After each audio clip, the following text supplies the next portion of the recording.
ehururu eyokurinda obuhangwa bwensi kurabira omu kubyara emiti gwitabirwemu mukuru w'ihanga His Excellency General Kaguta Museveni hashendekerezibweho Mama Janet hamwe n'abaminisita batari bamwe na bamwe uteriho n'abahangu obukorwa omu kibiina kya NRM hamwe n'amashomero gatari gamwe na gamwe.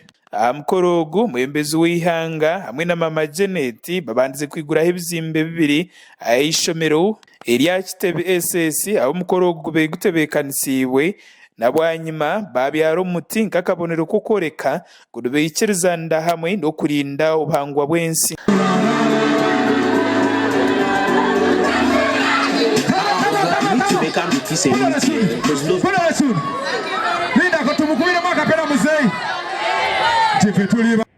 Principle number one of the NRM, patriotism. Love Uganda. Why love Uganda? Because it is the one to help you to solve the problem of prosperity. Thank you so much for bearing in mind the issue of the environment.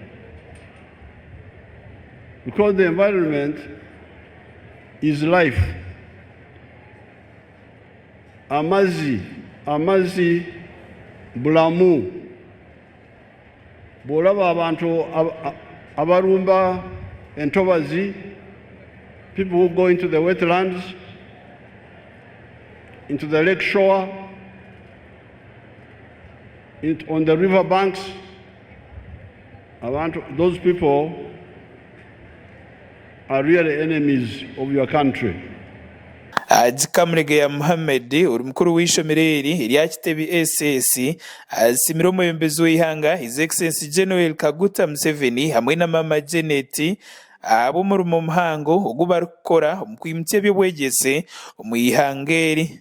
This is unbelievable, but is a reality.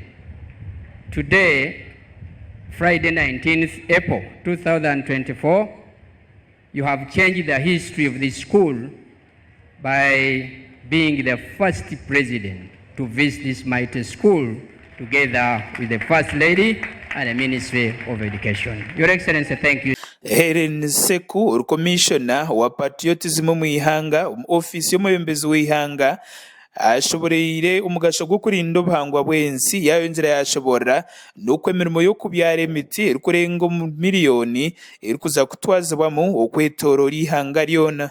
In the Constitution of Uganda, it's one of our national objectives and it's a core value under patriotism to keep the environment and ensure that it's good and suitable for a human being and consumption. I believe this impressive goal lends additional voice and energy to the NRM government's efforts to raise awareness about the urgency of combating global warming in this worldwide race against time.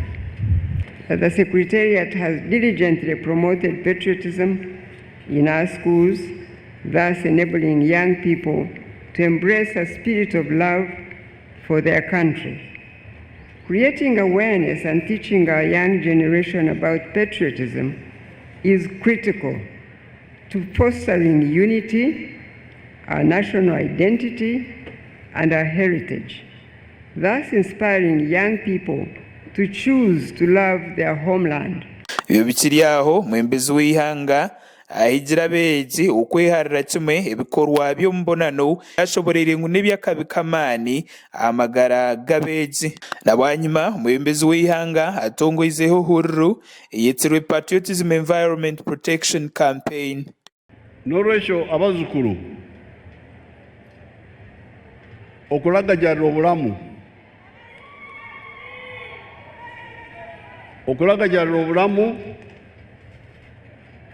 n'okola obwamalaaya n'ogenda eri mwanguyiriza ki kye tubagamba tukimanyi, twafiirwa abantu bangi ku lw'ensonga ezo. Tolina kwanguyiriza.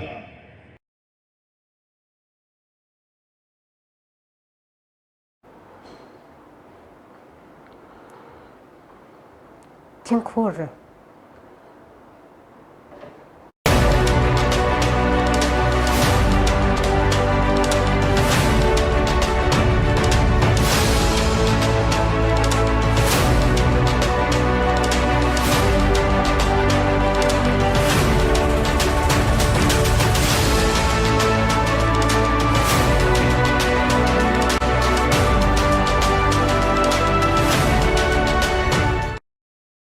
mutsasiremo abukize bwecho turkweyongerayo na namakuru hagishunga abanyishengero babinge nkora ya government iyo kugita ebitongore omuri echa Uganda Coffee Development Authority echa Dairy Development Authority hamwe n'echa Cotton Development Organization abanyishengero nubagira ngo nkebe byagarizwa ahansi echa agriculture omutindo gw'ebihingwa nguzagarika hansi kana nebe yabyo igarika hansi izuba lya nyuma abazyo muri sitamaru y'ishengero ry'ihanga